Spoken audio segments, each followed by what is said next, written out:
Welcome you my YouTube channel.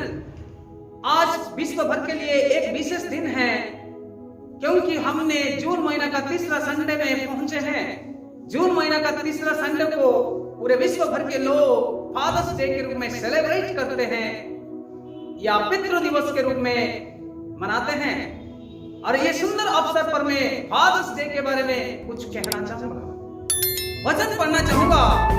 Malachi के पुस्तक 2 अध्याय 10 आए, उसमें इस प्रकार बयान है, क्या हम सबका एक ही पिता नहीं?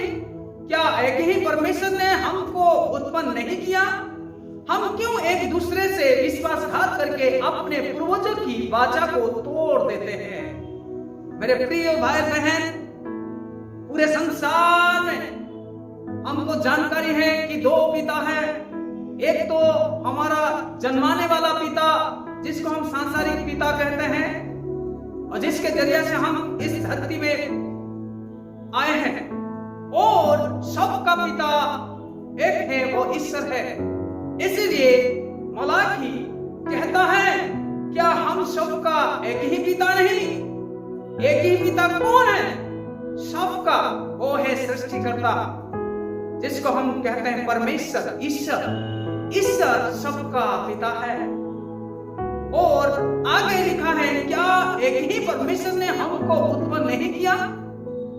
मेरे प्रिय भाई बहन, हम सबका उत्पन्न करने वाला एक ही परमेश्वर है। उसने हम सबको बनाया है। हमारा जितना भी अंग प्रत्यंग है, चाहे बाहर का हो, चाहे भीतरी का हो, चाहे नसें हो, चाहे हड्डियां हैं, सबको बनाने वाला परमेश्वर है। इसीलिए मेरे प्रिय भाई बहन, दाऊद भजन संहिता 139 का 14 आयत में इस प्रकार कहता है, मैं तेरा धन्यवाद करूंगा, इसलिए कि मैं भयानक और अद्भुत रीति से रचा गया हूं। तेरे काम तो आश्चर्य के हैं और मैं उसे भली भांति जानता हूं। मेरे प्रिय भाई बहन, हमारा संपूर्ण शरीर को बनाने वाला एकमात्र ईश्वर है। वो हमारा सारे संपूर्ण अष्टांग अंग प्रत्यंग को वो बनाया है। हालांकि हम माता पिता के जरिए से इस धरती में आए, परंतु हमारा अंग प्रत्यंग हड्डी हड्डी नस नस को बनाने वाला परमेश्वर है। इसीलिए मेरे प्रिय भाई बहन, वो सबका पिता है। तो मेरे प्रिय भाई बहन, आज ये सुंदर दिन है, हम फादर्स डे मना रहे हैं। तो इस सुंदर अवसर पर मैं फादर्स डे के बारे में बताने से पहले आपको सबसे पहले ये बात को रखना चाहूंगा कि फादर्स डे कब शुरू हुआ था, कहां शुरू हुआ था और किसने इसका शुरुआत किया था। फादर्स डे का सेलिब्रेट या शुरुआत सन 1910 में हुआ था, और इसको शुरू करने वाली एक महिला थी जिसका नाम सोनोरा स्मार्ट डॉट, और ये अमेरिका का वाशिंगटन में शुरू हुआ था। और आगे जाकर सन 1924 में ये लागू हुआ, और वहां पर डिक्लेयर हुआ कि 1924 में हर साल का तीसरा संडे जून महीना में फादर्स डे को मनाया जाता है। मेरे प्रिय भाई बहन, इससे कुछ दिन पहले यानी कि 5 हफ्ता पहले हमने मदर्स डे को मनाया था। मदर्स डे हर साल का जून महीना का मई महीना का दूसरी संडे में आता है। और इसके पीछे भी कोई एक पर्सन का हाथ है जिसका नाम है आना जार्विस। तो सवाल है कि फादर्स डे क्यों मनाया जा रहा है, और उसके ये फादर्स डे में जो हाथ है सोनोरा स्मार्ट डॉट का क्यों है? एक दिन वो कलीसिया में थे, सेंट एंड्रयू मेथोडिस्ट चर्च में थे, और उसी समय कलीसिया में मदर्स डे के ऊपर चर्चा हो रहा था। मदर्स को जो इज्जत आदर मिलना चाहिए, ये सारे बातें चल रहा था। और उसी समय सोनोरा स्मार्ट अपने मन में डिटरमाइन या निर्णय लिया कि जैसे मदर्स डे को मनाते हैं वैसे फादर्स डे भी मनाना चाहिए। और सोनोरा स्मार्ट लोट जो है वो अपने बचपन में माता को खोई थी, यानी कि माता उनके साथ नहीं थी और उनके लिए पिताजी सब कुछ थे। पिताजी उनके लिए माता और पिता का भूमिका निभा रहे थे और पिता के दायरे में सनाना स्मार्ट लोट बड़ी हुई और उनके लालन पालन से वो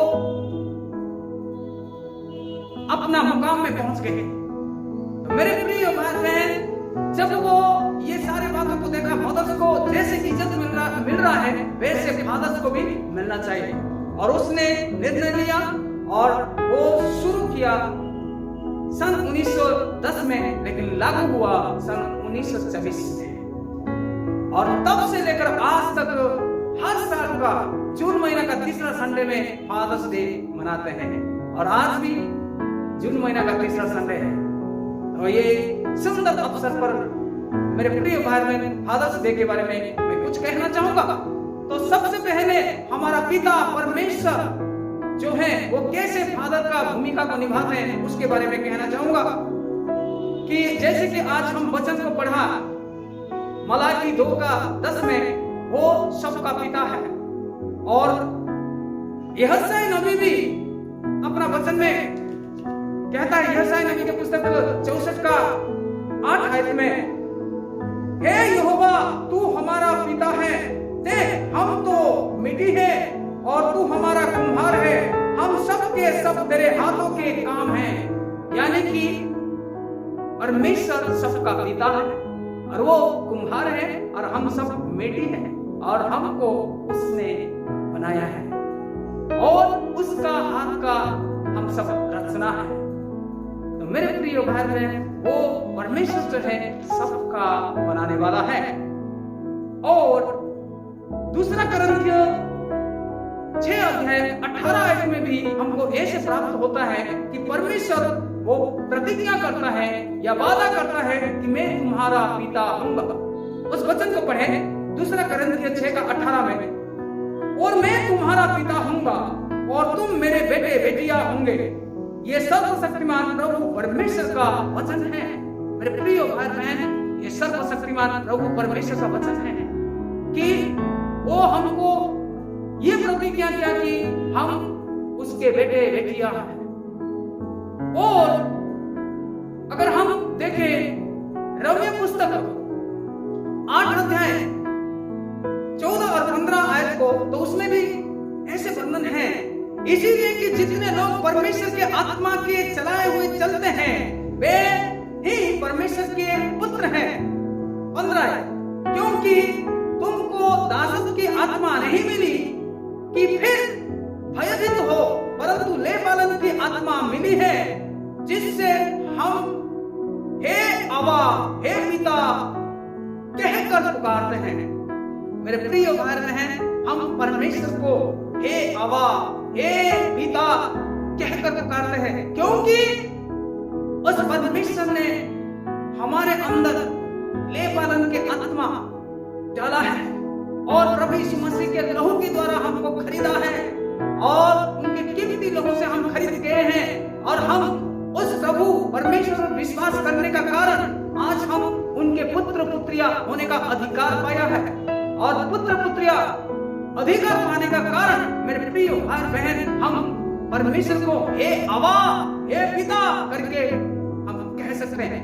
पिता और पुत्र पुत्रिया का रिश्ता वो करीब है, इसलिए परमेश्वर हमारा पिता है।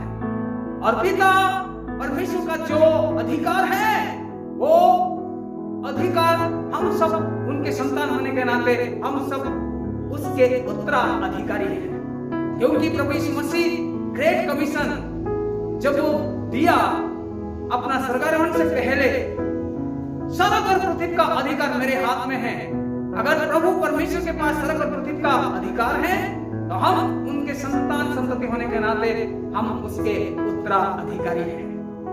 तो मेरे प्रिय भाई बहन, हम परमेश्वर के संतान हैं, पुत्र पुत्रियां हैं और परमेश्वर के साथ हमारा एक गहरा रिश्ता है। और परमेश्वर हमारे लिए जो कुछ भी करते हैं वो अच्छा करते हैं, भलाई करते हैं, क्योंकि परमेश्वर का जो गुण है, स्वभाव है, वो प्रेमी है, वो दयालु है, वो सहनशील और वो अनुग्रहकारी है, और जो कुछ हमारे लिए वो करता है वो अच्छा करता है। एग्जैक्टली मेरे प्रिय भाई बहन, सांसारिक पिता भी ऐसा ही परमेश्वर के जैसा ही उनका गुण है। अगर हम नीति वचन के पुस्तक 23 का 22 आयत को पढ़ते पहला उसको, उसमें लिखा है अपने जन्माने वाला पिता की सुनना। जन्माने वाले पिता कौन है? सांसारिक पिता। और उसके बातों को सुनने के लिए परमेश्वर का वचन हमें उत्साहित करता है, प्रोत्साहन देता है। अगर सांसारिक पिता नहीं होते तो मेरे प्रिय भाई बहन, हम ये धरती में पैदा नहीं होते हैं। और सांसारिक पिता जो कुछ भी हमारे लिए करता, वो हमेशा भलाई करने के लिए वो कोशिश करता है, क्योंकि वो सांसारिक पिता के निगरानी में हम बड़े हैं, और सांसारिक पिता के मेहनत के द्वारा आज हम इस मुकाम पर पहुंचे हैं। और सांसारिक पिता का तुलना हम और कोई दूसरे से कर नहीं सकते हैं। कोई हमारा रिश्तेदार या हमारा कोई खास लोग के साथ पिता का भूमिका को हम उनके साथ तुलना नहीं कर सकते हैं। कोई चाचा को हम पिता कह नहीं सकते, कोई मामा को हम पिता कह नहीं सकते, हमारे जितने भी सगे रिश्ता होना क्यों, उनको हम पिता नहीं कह सकते हैं, क्योंकि पिता जो है वो एकमात्र है जो हमको जन्म दिया है। और उस जन्म देने वाला पिता हमको बढ़ाने के लिए वो इतना मेहनत करता है, वो अपना जी जान लगा देता है कि हमारा बच्चा भविष्य में एक अच्छा हो जाए। हमारे पीछे वो बिना खाए वो हमको खिलाए, और हमारे पीछे वो इतना मेहनत करता है कि हमको अच्छे कपड़ा पहनाने के लिए वो फाटी पुरानी कपड़ा पहनते हुए कितने साल गुजार भी देता है। और वो एक प्रेमी पिता है, सहनशील है। मेरे प्रिय भाई बहन, पिता के जीवन में दुख आता है, तकलीफ आता है, लेकिन वो दुखों को लोगों के सामने वो पेश नहीं करता है। उनके अंदर रोना तो आता है, लेकिन उनके आंसू बाहर नहीं निकलता है, वो आंसू को अपने आप में छुपा देता है। पिता का तुलना हम बहुत सारे विशेष वस्तु या पदार्थ के साथ हम कर सकते हैं। पिता को एक पेड़ के साथ तुलना किया गया है। पेड़ हमको क्या देता है? पेड़ सबको आश्रय देता है, छाया देता है। इसीलिए पिता एक छाया पूरे परिवार के लिए, जितने भी सदस्य पाया जाता है परिवार में, वो छाया के जैसे काम करता है। और पिता को सूरज के साथ तुलना किया गया है। सूरज वो है जब दिन में उगता है पूरा संसार खिलखिला जाता है, और जब पिता घर में आते हैं तो घर में सारे सदस्य खिलखिलाते हैं। तो मेरे प्रिय भाई बहन, पिता का तुलना और कहां करे? पिता को कहा गया है कि वो अच्छा सलाहकार है, वो अच्छा समझने वाला है, वो कभी भी अपना बाल बच्चों का बुराई सोचने वाला नहीं है। कभी मेरे प्रिय बच्चे कोई गलत कदम उठाए या गलत संगति में बढ़े, वो कभी भी नहीं चाहता है। वो पिता है, हमारे पीछे अपना जी जान लगा देता है, वो है पिता। और उस पिता का जो मेहनत का फल हम कहां से लौटा पाएंगे? मेरे प्रिय भाई बहन, अगर हम वचन को पढ़ते जाते हैं तो अगर हम उस नीति वचन के पुस्तक 31 आयत पढ़ते हैं तो उसमें ऐसा लिखा है, उनका परिश्रम का फल उन्हें दो। पिता जो हमारे लिए मेहनत किया है, पिता जो हमारे लिए अपना जी जान लगा दिया है, और उस पिता का मेहनत का फल हम कहां से दे पाएंगे? मेरे प्रिय भाई, पिता के सहारे में 5 सदस्य अच्छा से रहते हैं, लेकिन जब पिता बुढ़ापे आ जाता है, 5 बच्चे उस पिता को संभाल नहीं पाते हैं। और पिता का तुलना हम और किसी के साथ कर सकते हैं मेरे प्रिय भाई बहन। पिता हमेशा अपना बच्चों का जरूरत को पूरी करने के लिए वो जी जान लगा देता है। एक कहानी बताना चाहूंगा। एक नगर में एक धनवान पिता और पुत्र था और वे बड़े खुशी और आनंद के साथ रहते थे। अपना पुत्र का जो भी जरूरत है पिताजी हमेशा उनको प्रदान करते थे और बच्चा बड़ा होकर जवान हो गया और वो डिग्री कर रहा था। और उसी समय के दौरान पिताजी और पुत्र एक शोरूम में गए थे और उसी समय मेरे प्रिय भाई बहन पुत्र को स्पोर्ट्स कार पसंद आ गया और पिताजी को वो शर्त रखा, पिताजी मैं जब डिग्री हासिल करूंगा उसी दिन मुझे आप ये स्पोर्ट्स कार को मुझे दिला देना।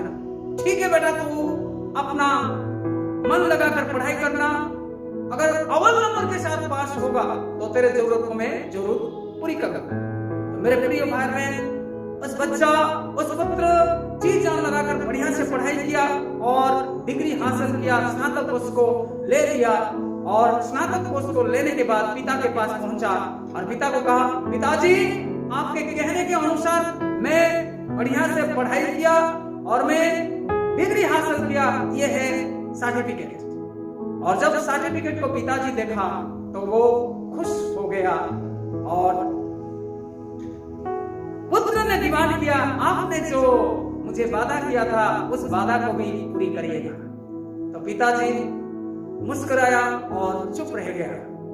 और कुछ दिनों के बाद उस पुत्र ने पिता के पास जाकर कहा, हे पिताजी मेरा डिमांड को आपने पूरी किया या नहीं?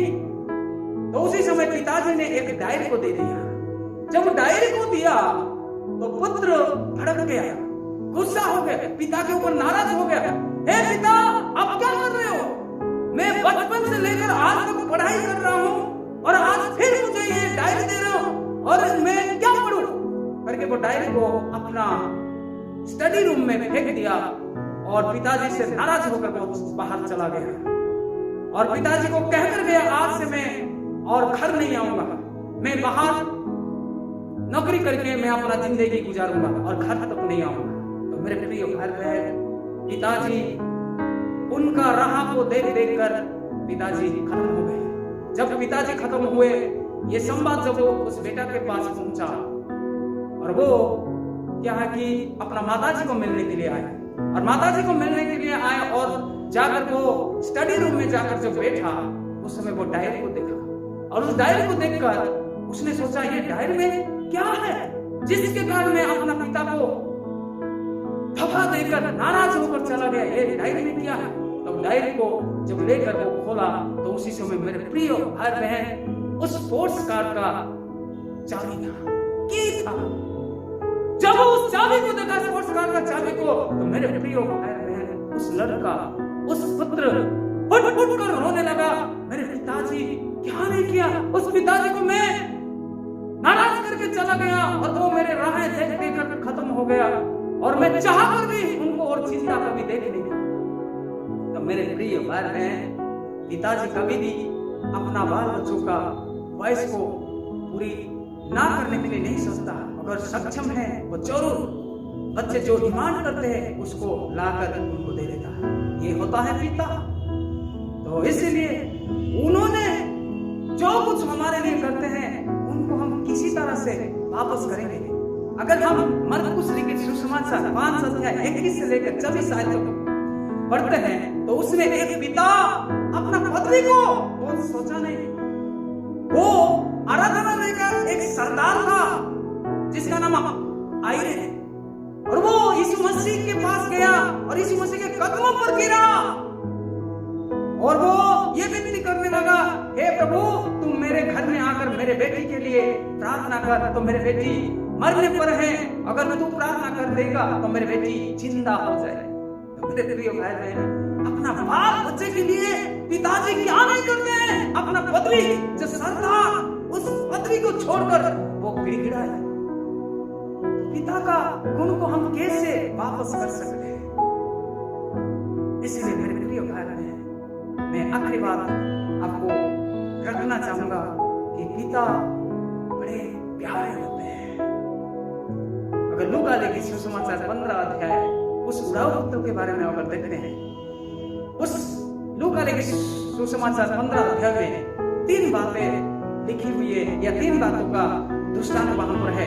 एक तो भेड़ खो जाना, दूसरा सिक्का खो जाना, और तीसरा पुत्र खो जाना, जिसको कि हम उड़ाऊ पुत्र कहते हैं। जब भेड़ खो गया तो 99 भेड़ को छोड़कर भेड़ का रखवाली करने वाला चरवा भेड़ को ढूंढने गया, और जब वो भेड़ को मिला वो अपने कंधे पर बिठा कर लेके आया और अपने प्रिय मित्रों को बुलाकर वो भोज दिया और आनंद किया। और सिक्का जब हो गया, उस महिला ने अपने घर में सारे बिस्तर को झाड़ झाड़ कर दिया जलाकर ढूंढा, और जब मिला तो उसी समय अपने सहेलियों को बुलाकर वो आनंदित किया। परंतु जो पुत्र खो गया था, उस पुत्र को पिता जो है ढूंढा नहीं है।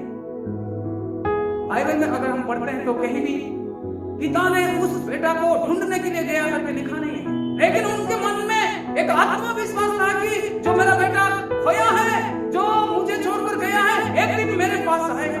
और ऐसा ही घटना हुआ।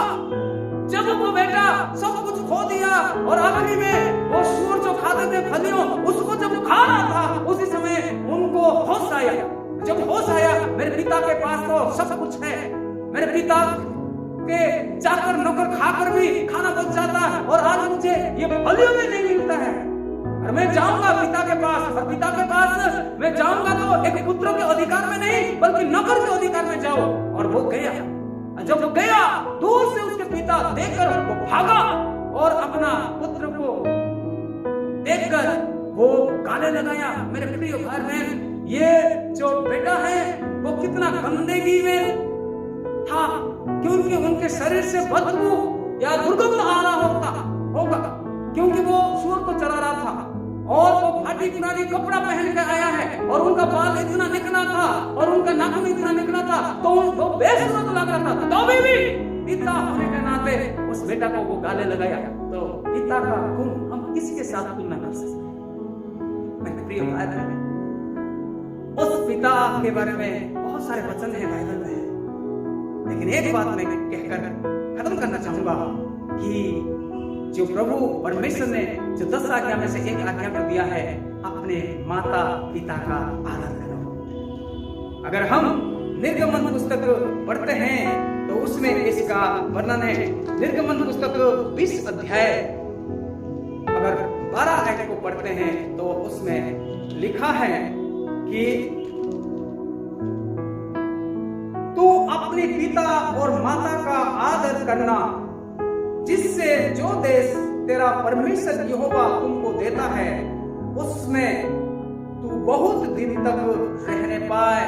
मेरे प्रिय भाई बहन, अगर हमारे पिता है, माता है, उनको आदर करना, वे जो हमारे लिए करते हैं उसको कभी नहीं भूलना है। जब हम बच्चा थे उसी समय वे चीज जान लगाकर हमको बड़ा किए हैं। अगर पिताजी खाते समय, हम छोटे समय में अगर बाई चांस लेटिंग कर दिया तो वे थोड़ी सी भी गुस्सा ना होकर हमारा सेवा करते हैं, थोड़ी सी भी गुस्सा ना होकर वे हमारा सेवा करते हैं, और हमको हाथ में लेकर साफ करके और वे खाना खा जाते हैं। लेकिन आज पिताजी कहीं ना कहीं कारणवश कोई वातावरण के कारण रात में अगर खांसी आया और खास के रात को गुजार रहे, कष्ट उठा रहे हैं, उसी समय हम उनको ऐसे कहते हैं, ये उठा तो हमको रात में सोने नहीं दिया। मेरे प्रिय भाई बहन, पिताजी को दुखना नहीं, पिताजी को दुखना नहीं।